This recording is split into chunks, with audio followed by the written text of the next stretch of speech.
नमस्कार दोस्तों, स्वागत है आपके अपने परिवार में। आशा करता हूँ आप सब एकदम अच्छे होंगे और बेहतरीन होंगे। एक बार सारे प्यारे दोस्त बताएँगे आप सब कैसे हैं। देखिए दोस्तों, हमने जो परसेंटेज की क्लासेस स्टार्ट करी थी, इसमें ऑलरेडी 3 क्लासें हो चुकी हैं और आज है लेक्चर नंबर 4, ठीक है? परसेंटेज का है लेक्चर नंबर 4। उम्मीद है आपने ये तीनों क्लास देखने के बाद ही आप अगली क्लासों में आए होंगे। लेकिन ऐसा नहीं है कि आपने 3 क्लास नहीं भी देखी हो तो क्या आपको ये समझ में नहीं आएगा।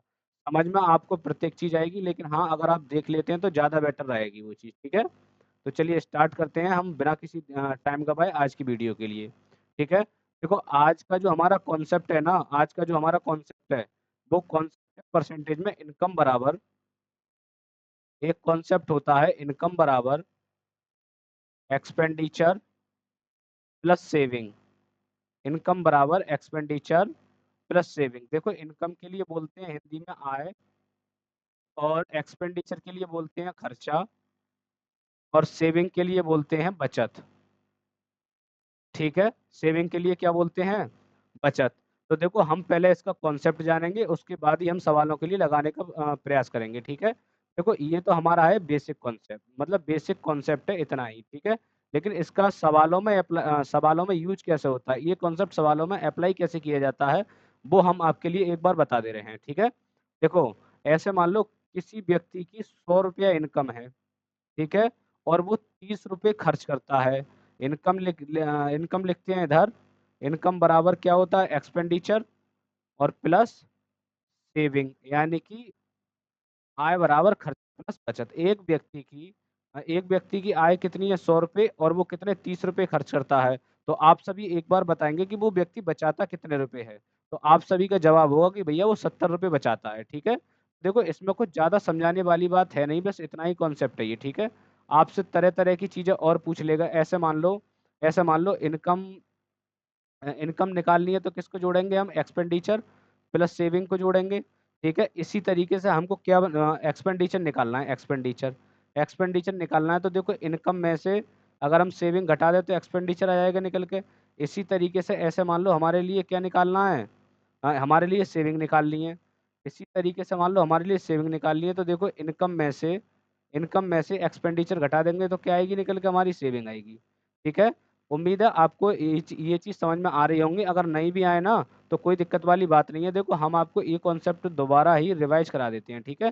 देखो सवालों में किस तरीके से अप्लाई होते हैं, सबसे पहली चीज़ है सवालों में अप्लाई करना। देखो सवालों में किस तरीके से अप्लाई होते हैं, एक बार हम आपको और बताते हैं। अच्छा एक बात बताइए, यही तो कॉन्सेप्ट बताया हमने आपको, आय बराबर खर्चा प्लस बचत। आय बराबर खर्चा प्लस देखो खर्चा के लिए व्यय भी बोल देते हैं कहीं-कहीं, ठीक है? व्यय और खर्चा दोनों की ही बात सेम है।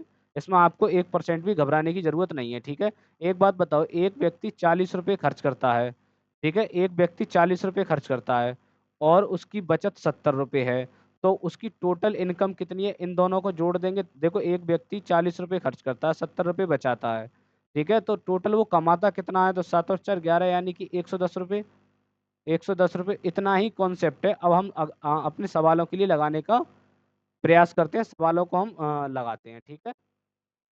सवालों को लगाते हैं। तो देखिए पहला सवाल हम आपके लिए दे रहे हैं, आपकी स्क्रीन पर होगा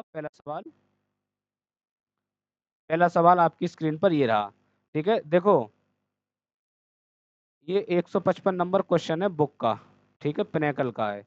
एसएससी एमटीएस 2021 में आया हुआ क्वेश्चन है। चलिए स्टार्ट करते हैं। देखो एक व्यक्ति अपनी आय का 28% बचाता है। हमने आपको सीधा-सा कॉन्सेप्ट बताया कि आय बराबर खर्चा प्लस बचत। खर्चा और बचत को जोड़ दें तो हमारी टोटल क्या आती है निकल के? इनकम आती है। इतनी चीज़ तो सभी लोग क्लियर कर पा रहे हैं। इतनी चीज़ें आप सभी को क्लियर होंगी, इसमें कोई दिक्कत वाली बात नहीं है। एक व्यक्ति अपनी आय का 28% क्या करता है? बचाता है। देखो अगर उसकी इनकम ₹100 है, ठीक है? उसकी इनकम ₹100 है, तो वो बचाता कितने हैं? ₹28 100 का 28% 28 तो खर्च कितने करता है वो? 72%। खर्च कितने करता है? 72%। यानी कि ₹72 वो क्या करता है? ₹72 खर्च करता है। इन दोनों के लिए जोड़ देंगे तो क्या आएगी डायरेक्ट निकल के? इनका देखो आय भी आ गई निकल के, खर्चा भी आ गया निकल के और बचत भी निकल के आ गई। इतनी चीज कितने लोग समझ पा रहे हैं? लिखने का तरीका, सबसे पहली बार लिखने का आपको तरीका आना चाहिए। अगर आपने लिखने का तरीका सीख लिया तो क्वेश्चन आपके लिए कोई सा भी 1% भी टिपिकल नहीं बनेगा। ये हमारी आपसे प्रॉमिस है, ठीक है। देखो उसकी आय में 20% की वृद्धि हो जाती है। एक बात बताइए, 100 आय थी, 100 में 20% की वृद्धि हुई, 100 में 20% की वृद्धि हुई तो 100 का 20% 20, आय कितनी बढ़ी उसकी 20, ठीक है। और उसके व्यय में 5% की कमी हुई। देखो 72 का 5% कितना होता है? 3.6, ठीक है। 72 का 5% कितना होता है? 3.6। इतनी चीज कितने लोग समझ पा रहे हैं? ठीक है, उम्मीद है इतनी चीज आप सभी समझ पा रहे होंगे, ठीक है। देखो तो इसका तो ये बचा कितने रहा होगा? 17.4, 0.4 बचा रहा होगा। देखो 17.4 और 3.6 को जोड़ेंगे तो क्या आएगा निकल के हमारा 20। इन्होंने की है बचत में 1% वृद्धि हुई। वृद्धि कितने की हुई? 0.4 की। पहले बचत कितनी थी उसकी? 28 थी, अब कितनी बढ़ गई? 17.4। तो परसेंटेज में कैलकुलेट करेंगे इंटू 100%, ठीक है। देखो एक दशमलव से ही जीरो तो कट ही जाएगा ना, और इनके लिए कितने से काटते हैं? दो से काटेंगे, 2 सत्ते 14 और 2 पंजे 10, फिर 2 से काटेंगे, 2 सत्ते 14 और 2 सत्ते 14, ना सॉरी 2 अट्ठे 16 और 2 सत्ते 14, ठीक है। अब देखिए 87 के लिए 5 से मल्टीप्लाई करेंगे तो कितना आएगा निकल के हमारा? 5 सत्ते 35, 5 अट्ठे 40, 40 और 3 43। एक मिनट, कहीं हमने कैलकुलेशन में मिस्टेक करी है तो एक बार हम इसके लिए देख लेते हैं। कोई दिक्कत वाली बात नहीं है, शायद हो सकता है कैलकुलेशन में मिस्टेक हो गई, ठीक है।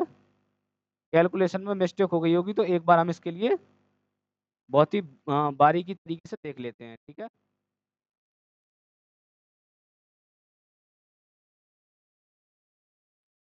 देखिए आप सभी को पता होगा, आप सभी को एक चीज बहुत ही अच्छे से पता होगा कि आय में कितने की वृद्धि हुई है? उसकी 20% की। आय में 20% की वृद्धि हुई है ना, ठीक है। तो आय उसकी कितनी हुई है? 120।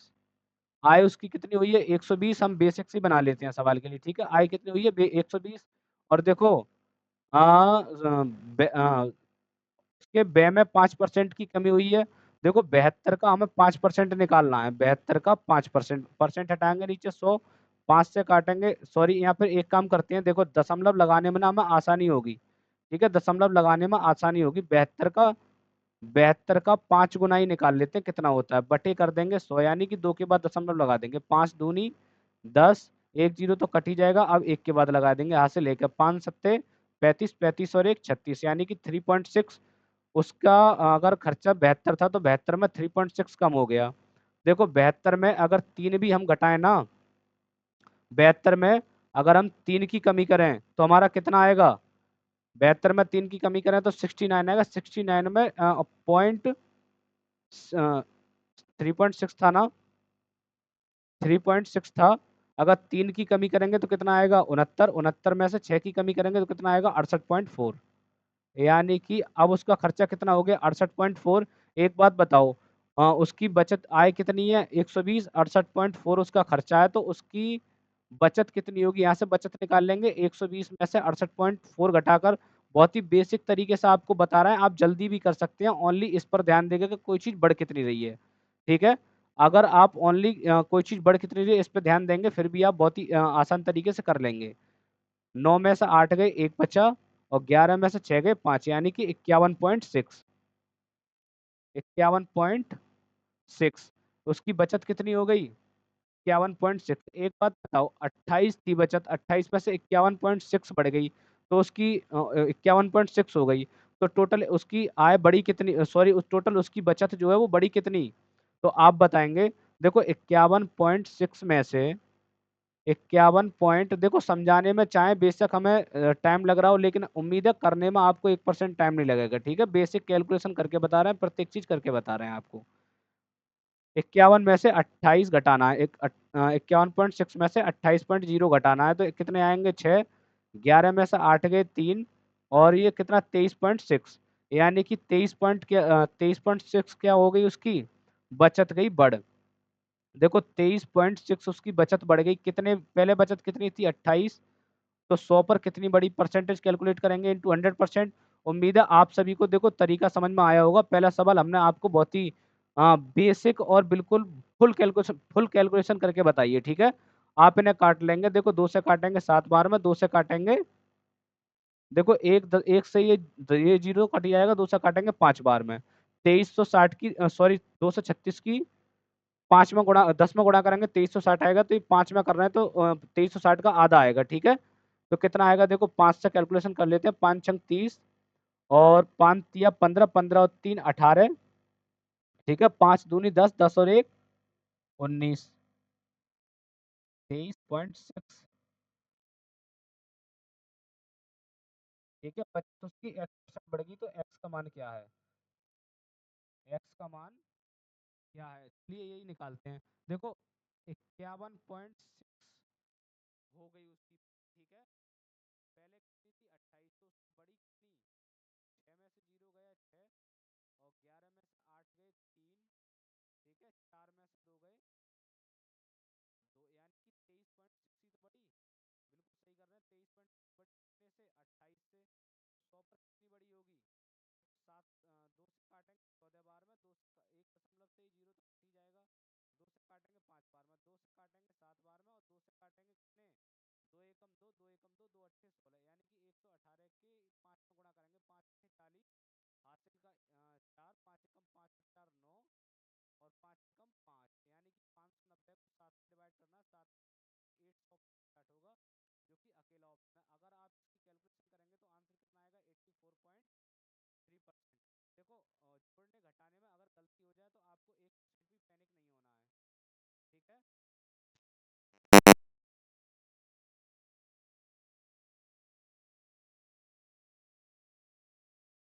दोस्तों आवाज का थोड़ा इशू था, लेकिन आवाज हो सकता है अब प्रॉपर आपको आ रही हो, ठीक है। आवाज का थोड़ा इशू हो गया तो कोई दिक्कत वाली बात नहीं है, दोबारा से हम सवाल के लिए समझा देते हैं, ठीक है। देखो आवाज चलते चलते ऑटोमेटिक चली जाती है, माइक प्रॉब्लम है शायद।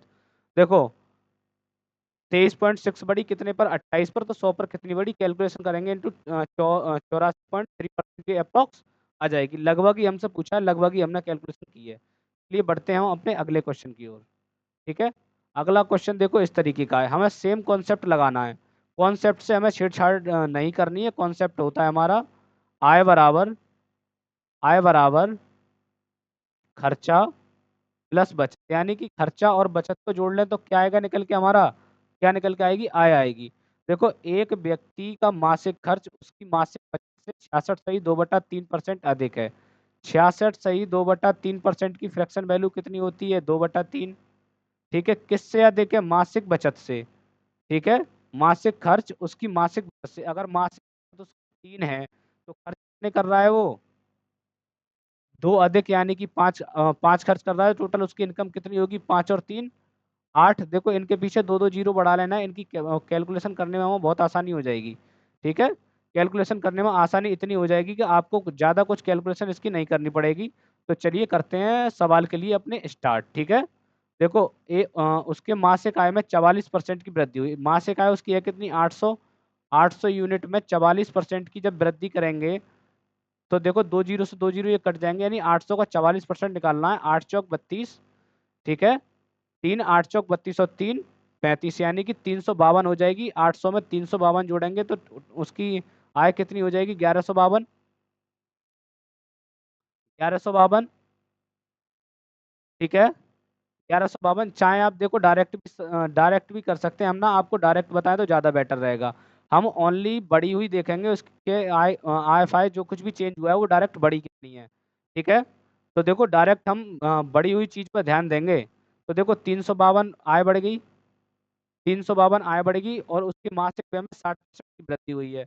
60%, यानी कि 500 का 60%, 530, 300 होगा, ठीक है। 300 होगा। देखो एक बात बताओ, उसकी आय कितनी है, 352, 300 उसका खर्चा है, ठीक है। तो उसकी कितनी होगी, 52, यानी कि 52 यूनिट बड़ी होगी। लेकिन उसकी वृद्धि कितनी हुई है, 1040 की। तो 52 यूनिट की ही वैल्यू कितनी है मेरे दोस्तों, 1040। तो 52 से करेंगे हम डिवाइड। पूछा क्या है उसका, पूछा क्या, प्रारंभिक व्यय। प्रारंभिक व्यय कितना, 500 यूनिट। 500 यूनिट की वैल्यू हमसे पूछिए तो 500 से करेंगे मल्टीप्लाई, 13 से काटेंगे 13 चौका 52, 13 अट्ठे 104 और 4 से काटेंगे 20 बार में, 500 की 20 में गुणा करेंगे 10,000 आपका क्या आएगा correct answer. 10,000 option number A हमारा क्या होगा करेक्ट आंसर। उम्मीद है आप सभी को सवाल बहुत अच्छे से समझ में आया होगा। ठीक है, अगर आपको कोई भी दिक्कत लगती है 1% भी तो आप कमेंट बॉक्स में डायरेक्ट आप बता सकते हैं। ठीक है, तो चलिए बढ़ते हैं हम अपने अगले क्वेश्चन की ओर। अगला क्वेश्चन आपको देखो टाइम भी दिया जाएगा सवाल सॉल्व करने का। ठीक है, आपको सवाल सॉल्व करने का टाइम भी दिया जाएगा। देखो रिपीट सवाल है। ठीक है, इसका आंसर कितना है 10,000। जो सवाल अभी था वही इसकी पीपीटी में यही सवाल है। ठीक है, तो आप इस सवाल के लिए दोबारा से एक बार आप होमवर्क में इस सवाल के लिए ट्राई करके देखेंगे। ठीक है, चलते हैं अपने अगले क्वेश्चन की ओर। अगले क्वेश्चन की ओर चलते हैं। देखो अगला क्वेश्चन क्या कहा है। अगला क्वेश्चन कहा गया है एक व्यक्ति का मासिक व्यय उसकी मासिक से 40% अधिक है। एक व्यक्ति का मासिक व्यय उसकी मासिक बचत से कितना अधिक है 40% अधिक है। देखो आय बराबर क्या होता है, सेम कॉन्सेप्ट, आय बराबर क्या होता है खर्चा प्लस बचत। आय बराबर खर्चा प्लस बचत। आपको कॉन्सेप्ट से 1% भी छेड़छाड़ नहीं करनी है। जो कॉन्सेप्ट हमारा है हम उसी कॉन्सेप्ट से सारे सवाल बना लेंगे। ठीक है, देखो एक व्यक्ति का मासिक व्यय उसकी मासिक बचत से यानी कि मासिक बचत अगर उसकी 1,000 है तो इसमें देखो ये 40% अधिक कितना है 1,400। तो टोटल उसकी इनकम कितनी हो जाएगी 2,400। देखो दो दो जीरो हम इसलिए बढ़ा रहे हैं ताकि हमें कैलकुलेशन में आसानी हो। ठीक है, रेशियो में कितने से भी गुणा करो कितने से भी भाग करो हमें 1% भी कोई फर्क नहीं पड़ता है। ठीक है, तो देखो ये है और उसकी मासिक आय में 40% की वृद्धि हुई। इसमें कितने की वृद्धि हुई 40% की। तो एक बात बताओ 2,400 का 40% निकालेंगे तो कितना आएगा चार छिंग सॉरी 4 चौक 16, एक 4 दूनी 8, 8 और 1 9 यानी कि 960 की वृद्धि होगी। देखो 2,400 का 60% निकालेंगे 60% कितना होगा 2 जीरो से 2 जीरो कट ही जाएंगे 24 चौक 96 यानी कि 960 आएगा। ठीक है, देखो आप डायरेक्ट भी कर सकते हैं, डायरेक्ट हम आपको परसेंटेज निकालनी बता देंगे। ठीक है, डायरेक्ट इसमें इस तरीके से निकालते हैं 2,400 का 10% कितना होता है 24 होता है, 60% यानी 6 गुना पूछा है तो डायरेक्ट निकाल लेंगे 960। ठीक है, 240 होता है ये। ठीक है, 10%।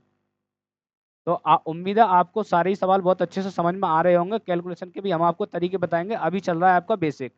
देखो बेसिक सवाल जितने भी है ना बेसिक सवाल जितने भी हैं अगर आप कॉन्सेप्ट से बना लेंगे तो डायरेक्ट करने में आपको 1% भी दिक्कत नहीं आएगी। ये हमारा आपसे प्रॉमिस है। ठीक है, 960 और उसके मासिक व्यय में 60% की वृद्धि हुई है। देखो 1,400 का 60% निकालना है। देखो 1,400 का 10% कितना होता है 140।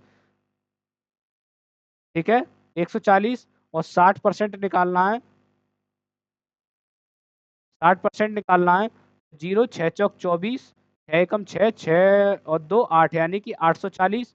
उसका खर्चा कितना बढ़ गया 840। एक बात बताओ उसकी उसका देखो पहली बात तो 1,400 की पूछी प्रारंभिक खर्चा 7 का मल्टीपल आएगा, आप ऐसे भी चेक कर सकते हैं। ठीक है, देखो तो वह एक महीने 2070 की अधिक बचत करता है 2070 की अधिक बचत करता है। एक बात बताओ 960 की इनकम उसकी इनकम में वृद्धि हुई 840 की खर्चे में वृद्धि हुई तो वो अब बचा कितने रहा होगा आप सभी को एक बार बता देंगे। ठीक है, आप सभी एक बार बता देंगे वो बचा कितने रहा होगा। तो देखो 960 में से 840 घटाएंगे 900 में 120 120 आएगा निकल के। देखो 60 में से 40 गए 20 और 900 में से 800 गए 100 तो 120 आएगा। तो देखो 120 की वो अधिक बचत कर रहा है और इस 120 की वैल्यू मेरे दोस्तों कितनी है 2070 120 की वैल्यू है। और पूछा क्या प्रारंभिक खर्चा प्रारंभिक उसका मासिक में कितने की वैल्यू पूछी 1,400 की। देखो आप डायरेक्ट 7 का मल्टीपल चेक कर सकते हैं, ऑप्शन 7 से कटने वाला होगा। ऑप्शन 7 से कटने वाला एक ही ऑप्शन है जो आंसर है। ठीक है, आप और भी चेक कर सकते हैं, हो सकता है एक दो ऑप्शन और आंसर हो लेकिन हमने ज़्यादा अच्छे तरीके से ये देखा नहीं है। देखो ये काटेंगे एक जीरो से एक जीरो, 3 से काटेंगे 3 चौक 12 और 3 से काटेंगे 3 छंग 18 और 3 नैम 27।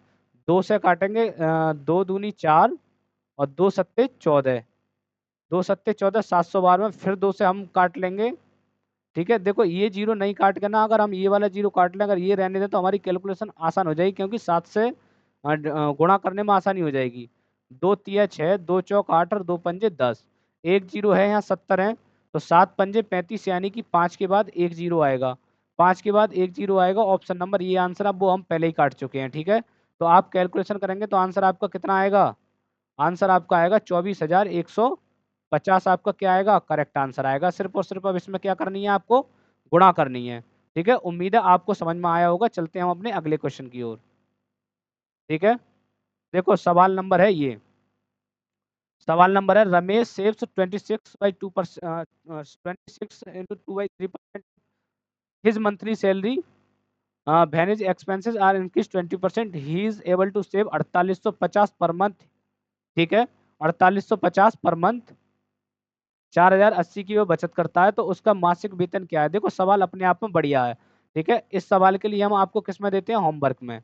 उम्मीद है आप सभी इसके लिए ना कमेंट बॉक्स में प्रत्येक सवाल, देखो जितने भी सवाल हम आपको दे रहे हैं ना, एक दो सवाल की तो उम्मीद कर ही सकते हैं, 2 लाइन का सवाल है, आप कर ही लेंगे, कमेंट में आंसर बताने हैं। ऐसा नहीं है कि आप क्लास देखो और छोड़ दो, इसके आंसर नहीं बताओ। ठीक है, आपको प्रत्येक आंसर किस में बताना है? कमेंट बॉक्स में, जो भी हम आपको सवाल दे रहे हैं। ठीक है, सॉल्व करके देखना है। वैसे आंसर इस पर लग भी रहा है, लेकिन जरूरी नहीं कि यही आंसर हो। ठीक है, ये पीपीटी बनाते टाइम हो जाते हैं गड़बड़, कोई दिक्कत वाली बात नहीं है। ठीक है, चलते हैं अब अपने अगले क्वेश्चन की ओर। अगला क्वेश्चन है हमारा ये। देखो साहिल अपनी आय का 87.5 खर्च करता है। 87.5% खर्च करता है। ठीक है, यदि उसकी आय में 11.1/9% की क्या हो जाती है? वृद्धि हो जाती है। एक बात बताओ, 87.8% की फ्रैक्शन वैल्यू 7/8, 7/8, इतनी चीज सभी को पता है। नहीं पता है तो आप निकाल भी सकते हैं। 12 का 12.5 का 7 गुना है, ये 12.5 1/8 होती है, तो 12.5 का 12.5 का 7 गुना है, तो 7/8 हो जाएगी। क्लियर है इतनी चीज? हम सीधी सीधी लिखने का तरीका है हमारा, इनकम बराबर एक्सपेंडिचर प्लस सेविंग। यही इसी कॉन्सेप्ट पे हमें बस जिंदा रहना है। अगर ये कॉन्सेप्ट आपने देख लिया तो बहुत ही अच्छे से आप सवाल के लिए कर देंगे। एक ही कॉन्सेप्ट से हम आपको पूरा का पूरा कॉन्सेप्ट खत्म करके दिखाएंगे, और उम्मीद करेंगे आपका 1% भी ऐसा सवाल नहीं होगा जो कि आप नहीं बना पाए। ठीक है, तो देखो, अपनी आय का खर्च कितना करता है? यदि आय उसकी 8 है तो खर्च कितना करता है वो? खर्च कितना करता है वो? खर्च कितना करता है वो? 7। तो बचाता कितना है वो? 1 यूनिट। बचाता कितना है वो? 1 यूनिट। देखो उसकी आय में 11.1/9% की वृद्धि हो जाती है। 11.1/9% की फ्रैक्शन वैल्यू 1/9। अब देखो आय का 1/9 करना तो बहुत ही ज्यादा टिपिकल है। ठीक है, और उसके व्यय में 14.2/3% की वृद्धि हो जाती है। अगर देखो, अगर मैं इस पूरे रेशियो को 9 का मल्टीपल बना लूं तो बड़े आसानी से मैं 1/9 कर दूंगा। ठीक है, तो मैं पूरे रेशियो को 9 से गुणा कर देता हूँ। ठीक है, पूरे रेशियो को 9 से गुणा करेंगे। जब पूरे रेशियो को 9 से गुणा करेंगे तो यहाँ कितना आएगा? 8 नैम 72। ठीक है, और यहाँ गुणा करेंगे तो देखो, 9 से तो 9 सत्ते 63। ठीक है, और यहाँ गुणा करेंगे तो कितना आएगा? 1 की 9 में गुणा करेंगे तो 9 एकम 9। उम्मीद है देखो, रेशियो के लिए कितने से भी गुणा करो, कितने से भी भाग करो, कोई फर्क नहीं पड़ता है। जब आप जोड़ोगे घटाओगे तो तुरंत ही आपको फर्क पड़ जाएगा। ठीक है, उम्मीद है आपको इतनी चीज में 1% भी दिक्कत नहीं आई होगी। गुणा हमने इसलिए करी है क्योंकि इसमें फ्रैक्शन जो हम मतलब इनका हम इंक्रीज और डिक्रीज कर नहीं पाते। ठीक है, इसी वजह से हमने क्या करा है, इसमें 9 की पूरे रेशियो में 9 का मल्टीपल बनाया है। ठीक है, तो देखो साहिल अपनी, ठीक है इतना पढ़ लिया, उसकी आय में 11.1/9% वृद्धि हो जाती है। ठीक है, 11.1/9 वृद्धि। अब देखो आय कितनी है उसकी? 72। 1/9 कितना होगा? 9×8 = 72, यानी कि 8 की वृद्धि हो जाती है। बड़े कितनी हो जाती है? मतलब 8 की वृद्धि हो जाती है। ठीक है, और उसके व्यय में कितने की वृद्धि हो जाती है? 14.2/3%। 14.2/3 की फ्रैक्शन वैल्यू 1/7 होती है। लोग इस चीज को समझ पाए। ठीक है, 1/7 होती है। व्यय कितना है उसका? व्यय कितना है उसका? 63, यानी 63 का 1/7 बढ़ जाती है, तो 7 नैम 63। 7 नैम 63, तो उसका खर्च कितना हो जाता है? 9। बढ़ गया, वो सेविंग कितनी करता है अपनी, 1 यूनिट, 1 यूनिट करता है। बात क्लियर आप सभी को? लेकिन हाँ, देखो हम भी इसमें मिस्टेक कर गए, हो सकता है आपने भी इस सवाल में मिस्टेक कर दी हो।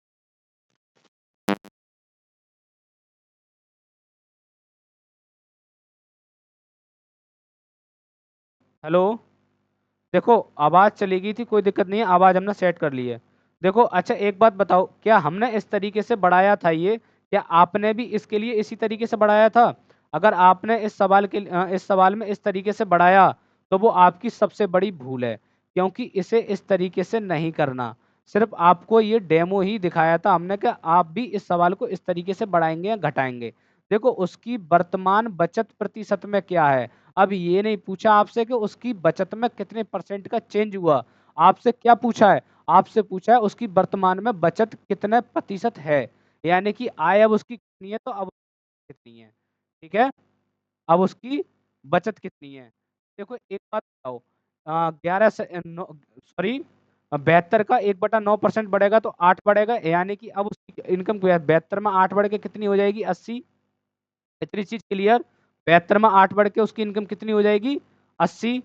और देखो 7 नेम 63, यानी कि 9 उसका खर्च बढ़ जाएगा, 9 उसका खर्च बढ़ जाएगा, 63 में 9 जोड़ेंगे तो कितना आएगा, 72, 72, ठीक है, तो वो बचाता कितना है, 8 यूनिट। अब आपको बताना है कि उसकी आय मतलब उसकी जो बचत है वर्तमान में प्रतिशत परिवर्तन करना है। एक बात बताओ, एक व्यक्ति 80 रुपये कमाता है, 8 रुपये बचाता है, तो वह कितने परसेंट की बचत करता है, आपसे यही तो पूछा है। 8 रुपये कमाता है कितने पर, 80 पर, तो 100 पर कितने कमाएगा, देखो 8 एकम 8, 8 धाई 80, तो कैलकुलेट करेंगे कितना आएगा, 10%। हमारा करेक्ट आंसर होगा। इस सवाल के लिए जानबूझकर ही हमने आपको बताने का प्रयास किया था, और पहले वाला जो तरीका था जानबूझकर ही हम आपको इस सवाल में उस वाले तरीके पर ले गए थे। उम्मीद है आपको सवाल समझ में आया होगा, थोड़ा सा सवाल में चेंज है, आप खुद से एक बार और ट्राई करके देखेंगे तो सवाल आप बना लेंगे। ठीक है, चलिए बढ़ते हैं अपने अगले क्वेश्चन की ओर।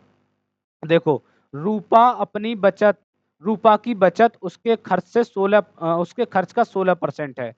एक बात बताओ, देखो आय बराबर क्या होता है, आय बराबर क्या होता है, आय बराबर आय बराबर खर्चा प्लस बचत। देखो हम लिख रहे हैं तो टाइम लग रहा है, लेकिन आप सॉल्व करेंगे तो 1% भी टाइम नहीं लगेगा। आप शॉर्ट में भी लिख सकते हैं, आई ई और एस, शॉर्ट फॉर्म में लिख के आप बना सकते हैं। रूपा की बचत उसके खर्च का कितना है, रूपा की उसके खर्च का कितना है, रूपा की बचत उसके खर्च का कितना है, 16%। यानी कि अगर उसका खर्च 100 है तो वह 16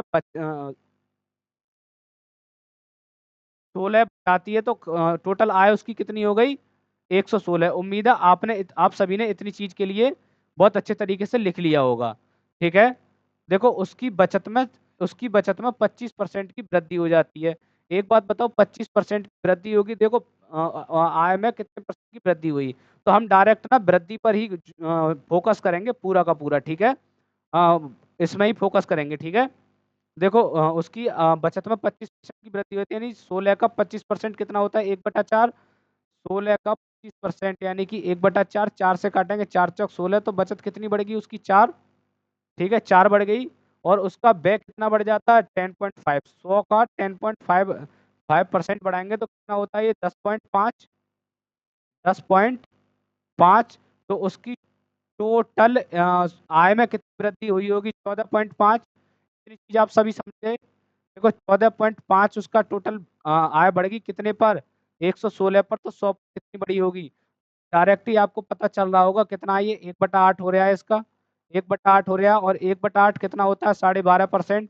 उम्मीद है आप सभी को सवाल समझ में आया होगा, नहीं आया तो आप कैलकुलेशन कर सकते हैं, हमने तो डायरेक्ट कैलकुलेशन कर ली, क्योंकि देखो अगर छोटी कैलकुलेशन की तरफ जाए ना तो 100% ये होता है कि मिस्टेक होने के चांस बढ़ जाते हैं। तो हमने अब इस सवाल में 1% भी मिस्टेक करने के चांस नहीं करे हैं, और सवाल को बहुत ही अच्छे तरीके से हमने बना लिया है। उम्मीद है आप सभी को समझ में आया होगा, अगर नहीं भी आया तो आप इसकी कैलकुलेशन करके देख लेंगे। ठीक है, देखो अगला सवाल, देखो ये सीजीएल मेंस का सवाल है, मेंस का, और मेंस का लेवल भी इसमें यही रहता है, तो कॉन्सेप्ट पे हम कॉन्सेप्ट पर जिंदा रहेंगे बस। ठीक है, अगर हमारे कॉन्सेप्ट अच्छे तो हमारा सब कुछ अच्छा। ठीक है, देखो एक व्यक्ति अपनी आय का 33.1/3% बचाता है।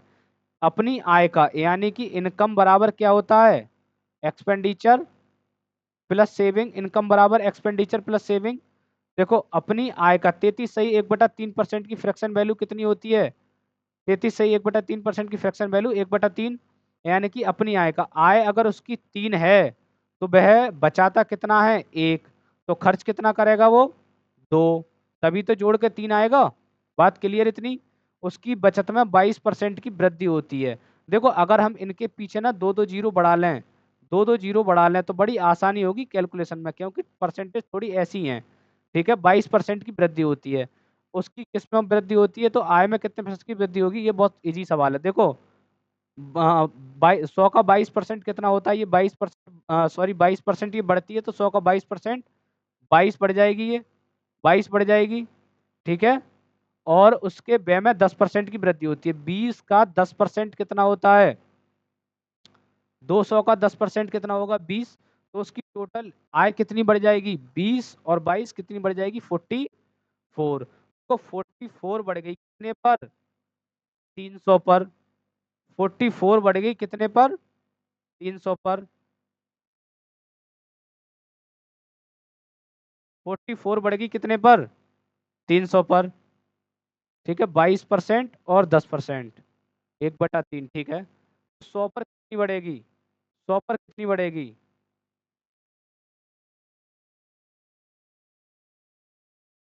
1 मिनट सवाल के लिए दोबारा देख लेते हैं। ठीक है, दोबारा सवाल के लिए एक बार देख लेते हैं, हो सकता है हमने कहीं लिखने में गड़बड़ी कर दी हो इसमें। देखो कैलकुलेशन किसी तरीके से हो जाती है, अगर आपको एक एक चीज बताएंगे ना तो मिस्टेक होने के चांस ना बढ़ जाते हैं। ठीक है, मिस्टेक होने के चांस बढ़ जाते हैं। और देखो अभी तो शुरुआत है, कोई दिक्कत वाली बात नहीं है। देखो लिखने में भी हेजिटेशन हो सकती है। ठीक है, लिखने में भी हेजिटेशन हो सकती है, कोई दिक्कत वाली बात नहीं है। देखो एक व्यक्ति अपनी आय का 33.1/3% बढ़ाता है, बचाता है। ठीक है, आय का यानी कि 33.1/3% की फ्रैक्शन वैल्यू 1/3 होती है। अगर व्यक्ति की आय 3 है तो उसमें 1 बचाता है, तो खर्च कितने करेगा वो, 2। ठीक है, इन दोनों को जोड़ देंगे, 3 के बराबर आएगा। इनके पीछे दो दो जीरो हम बढ़ा ले रहे हैं, दो दो जीरो बढ़ाएंगे, हमारी कैलकुलेशन हो जाएगी इजी। ठीक है, उसकी बचत में 22% की वृद्धि होती है, यानी कि बचत में 22% की वृद्धि हुई तो हो कितनी की, बढ़ के 122। ठीक है, और देखो उसकी उसके व्यय में 10% की वृद्धि होती है। व्यय कितना है, 200। 200 का अगर आप 10% निकालेंगे, 200 का 10% निकालेंगे तो कितना आता है, 2 ढाई 20, यानी कि 20। ठीक है, 2 ढाई 20 कितना आएगा निकल के, 20। उसका व्यय कितना बढ़ जाएगा, 20 बढ़ जाएगा। ठीक है, उसका व्यय कितना बढ़ जाएगा, उसका व्यय बढ़ जाएगा 20।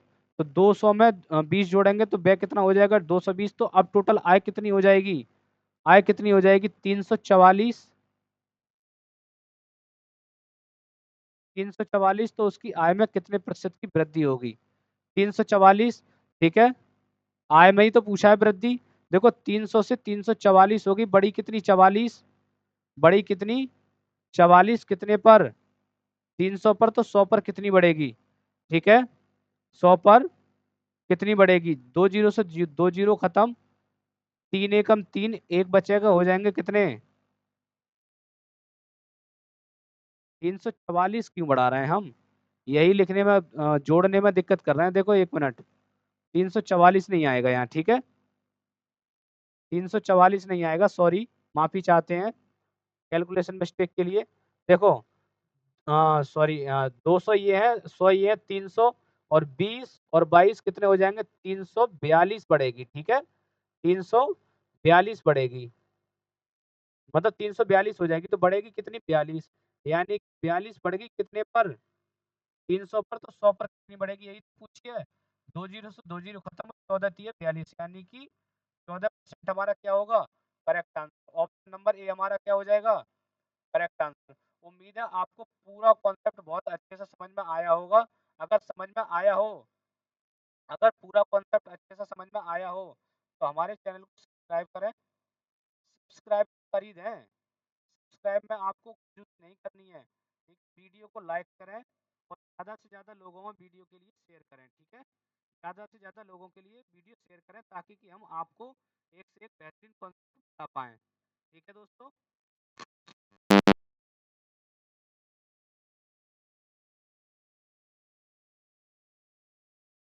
दोस्तों, ताकि हम आपको एक से एक बेहतरीन कॉन्सेप्ट बता पाएँ।